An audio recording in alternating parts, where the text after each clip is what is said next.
Pete's reaction will have to wait. I've got an appointment with the army.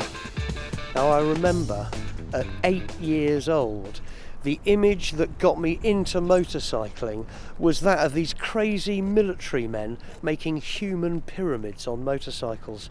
And would you believe 40 years later, they're still going?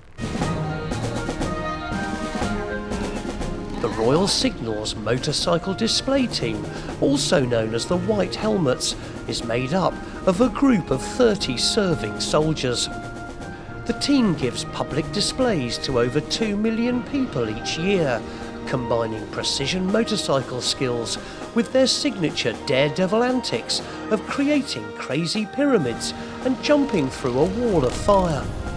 The commanding officer just happens to go by the name of Captain McFun. It all started in 1927.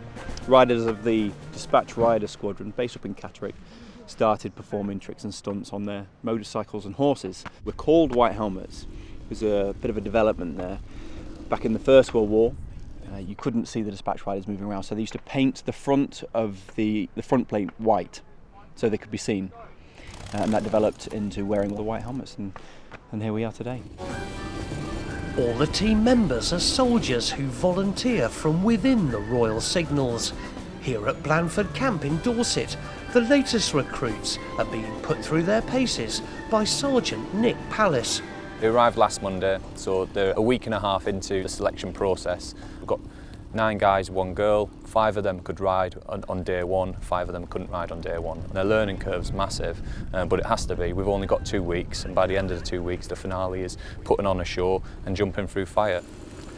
But learning quickly how to ride isn't everything when it comes to getting selected to be a White Helmet. You've got to be a team player. You've got to work well with a team. You could have turned up last week and been the best rider in the world. There's lots more to being a White Helmet than just being able to ride a bike. Now the White Helmets are the only display team in the world to still be using the wonderful thing that is a British bike. Yeah, it's a TR750V, basically very similar to the Triumph Bonneville, but this is our typical ride bike. This is the bike which we use to do our fast crossover rides. Pretty much standard. I'll take you over to see our trick bike.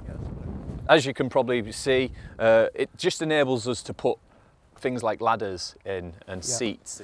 So we've took the suspension off here and put what we call ladder plates in. It has to be hard-tailed because not just one person rides this bike. We could have up to 10 people on this particular bike. Right. So if you put 10 people on a normal bike, you're just going to bottom it out. And the main difference is the throttle. On this motorcycle, we've just got a screw and a nut here, turn the throttle and it'll set the speed and enables you to take your hands off, which means that we can ride backwards or climb up a ladder and get the bike running straight. What these new recruits can do on a bike in just 1 week of tuition is incredible. The big question though is, would I stand a chance? I'm going to put you through your paces now, so we'll get this started and we'll go for a little bit of a spin. You're going to start it for me, obviously. No, I think we'll see what you're like at starting them. Oh, we don't start the students' bikes. Come on then. All right, here we go. They are a little bit tricky, so if you don't start it first time, give it a couple of attempts. All right, mate.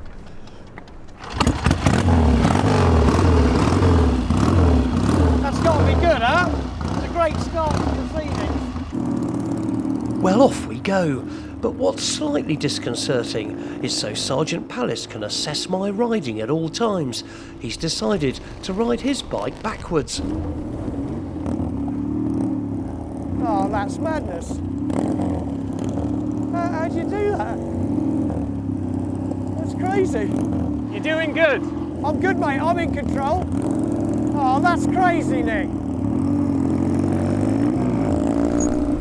Do you know what? Watching you, I completely forgot about what I was doing. That is incredible to see it, and also see the skills so close up, mate. Yeah, thank you. It's what we practice. It's what we pride ourselves on backwards. The White Helmets do everything backwards, in reverse, we say. But it gives me a better opportunity to watch your poor clutch control. What?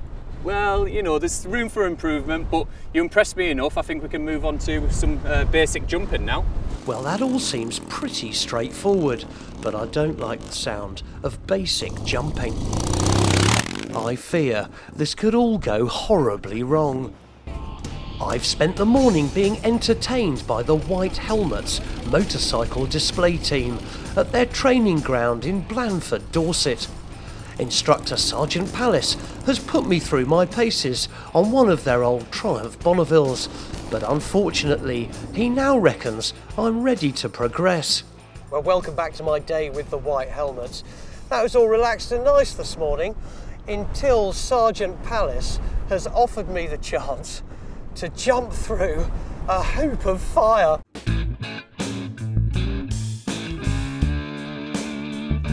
The White Helmets are famous the world over for jumping their old British bikes through fire as the finale to their shows. The first part of the training for all new recruits is to get acquainted with the ramp. So this is it?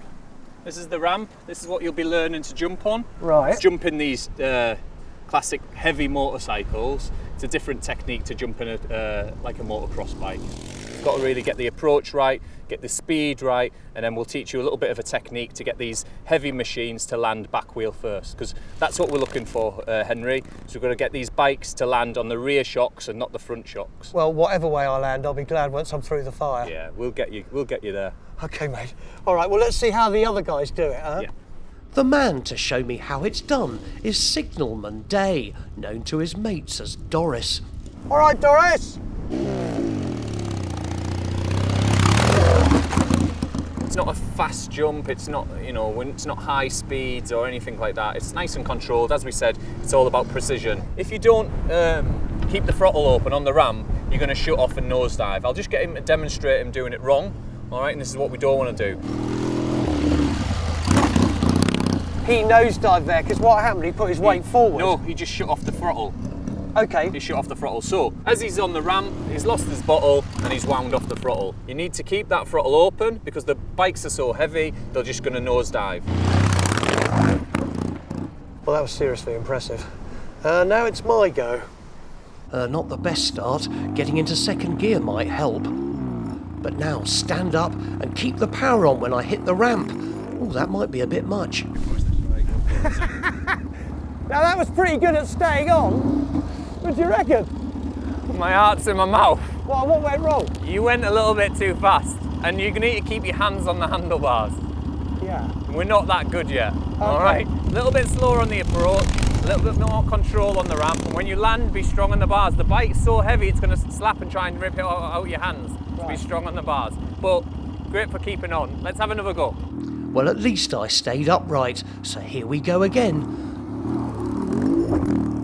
No Evel Knievel, but surely an improvement.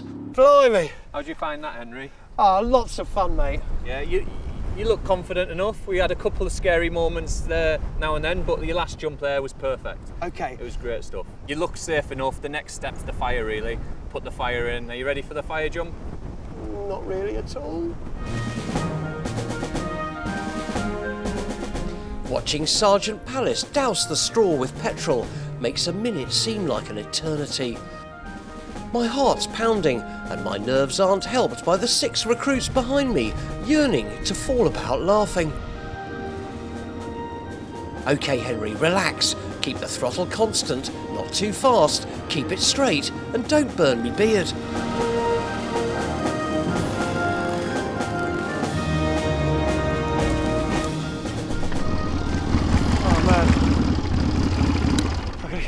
Gotta get my breath back. That was amazing. Probably one of the scariest things I've done in my life.